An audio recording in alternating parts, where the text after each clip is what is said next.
존경하고 사랑하는 우리 구독자 여러분 반갑습니다. 여러분의 천만 라디오 천혜자입니다. 또 저녁 시간 마련해서 또 이렇게 여러분들께 또 다가서도록 합니다.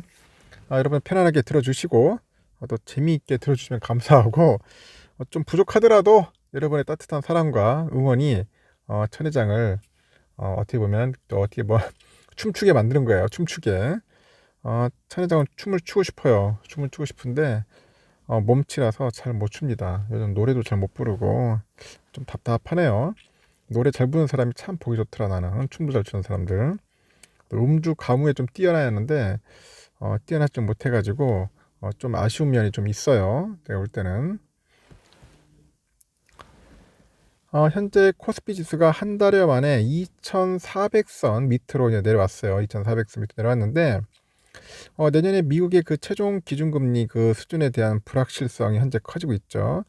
커진 데다가 그 외국인의 자금이 다시 이제 중화권 증시를 향하면서 국내 증시를 약간 짓눌렀습니다. 그래서 올해는 그 산타랠리 기대하기 어렵다. 산타 기대하기 어렵다.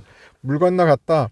뭐 그런 분석이 또 나오기 시작하네요. 지금 보니까 물 건너갔다. 참, 야, 골 때리네요.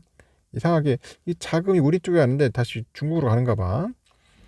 코스피 지수가 1.08% 하락을 해서 2393.16의 거래를 마쳤는데 종가 기준 2400선을 밑돈 곳은 지난달 8일이죠.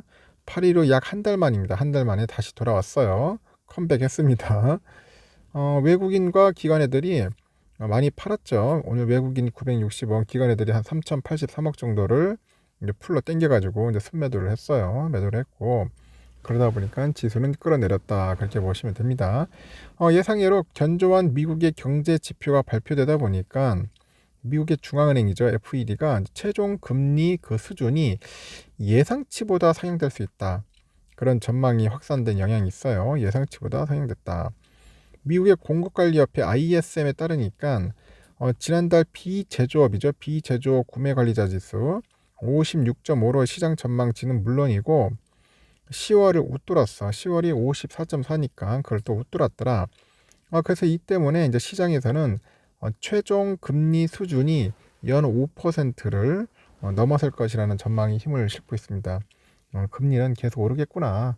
아무래도 여러분들 그 부분에 대해서는 좀 이해를 하실 거예요.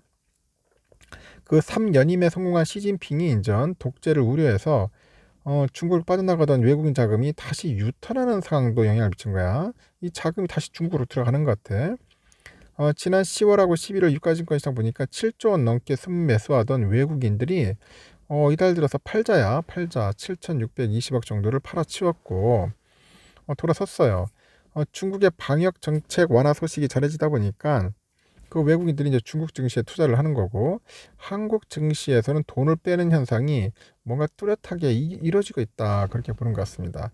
돈을 빼가지고 중국으로 간다 뭐 그렇게 보시면 돼요. 그래서 시가총액 상위주들은 대부분 하락세를 보였는데 삼성전자가 1.82% 하락을 했죠. 59,200원 거래를 마쳤고 한 달 만에 다시 또 5만 전자로 갔어요. 또 하이닉스도 장중에 52주 신저가 경신을 했고 금리 인상에 민감한 네이버 마이너스 3% 빠졌네. 카카오도 3.4% 하락폭이 좀 컸습니다. 하여튼 오늘은 좀 안 좋았어요. 많이 빠져가지고 좀 깝깝합니다.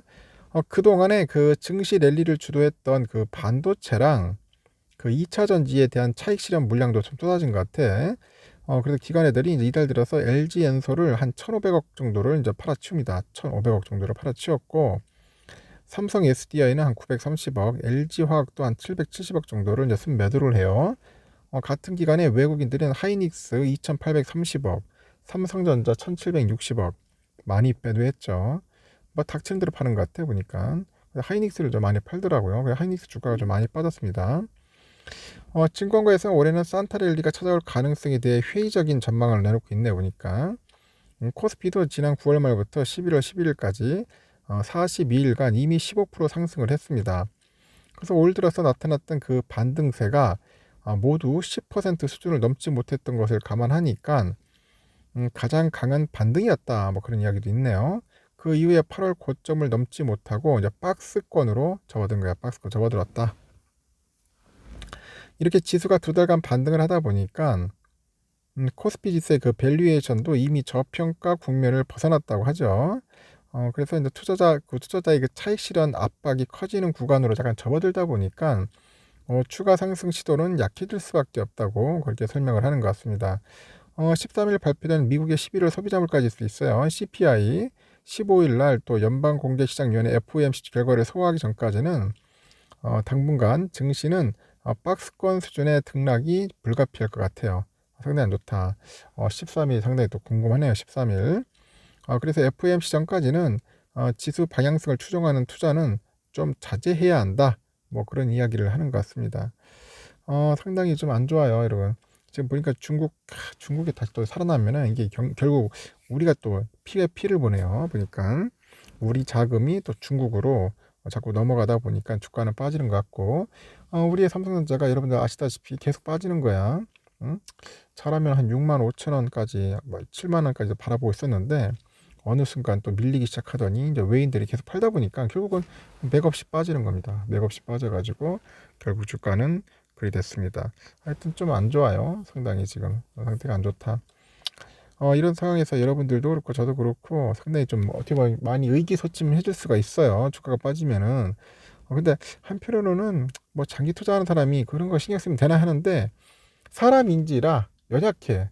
사람이 연약하지, 약하지. 조금만 뭐 이렇게 바람 불면 휩쓸리는 게 사람인데 그래서 멘탈 관리가 안 되는 거예요. 상당히 힘들어요. 멘탈 관리 쉽지가 않습니다. 우리가 내가 멘탈 외치지만은 그게 실질적으로 멘탈 강화가 안 되는 거야. 그래서 꾸준하게 이제 뭐 매수하는 습관이나 이런 게 또 길들여지지 않으면은 매수도 안 돼요. 사지도 못해. 뭐 팔지도 못할 뿐더러 사지도 못한다. 그렇죠. 저는 그렇게 봅니다. 그래서 자꾸 우리가 훈련이 돼야 하고 어떻게 보면 삼봉의 기운을 자꾸 이렇게 뭔가 받아들여야 하는데 이게 받아들이지 못하면 투자하기 힘든 거야. 지금 주가가 좀 빠지긴 빠지고 조정 받으니까 이런 상황 여러분들 가장 좀 어떻게 보면 어려운 상황일 수도 있어요. 한번 잘 생각해서 내가 진짜 삼성전자 투자를 해야 할지 말할지를 한번 진지하게 고민을 해보세요. 그래서 억지로 투자하지 마시고 남들이 하니까 나도 해야 한다 그런 생각을 갖고 투자는 하지 말라는 겁니다. 남들이 하든 말든 그게 중요한 게 아니라 내가 소신 있게 해야 돼. 소신 있게.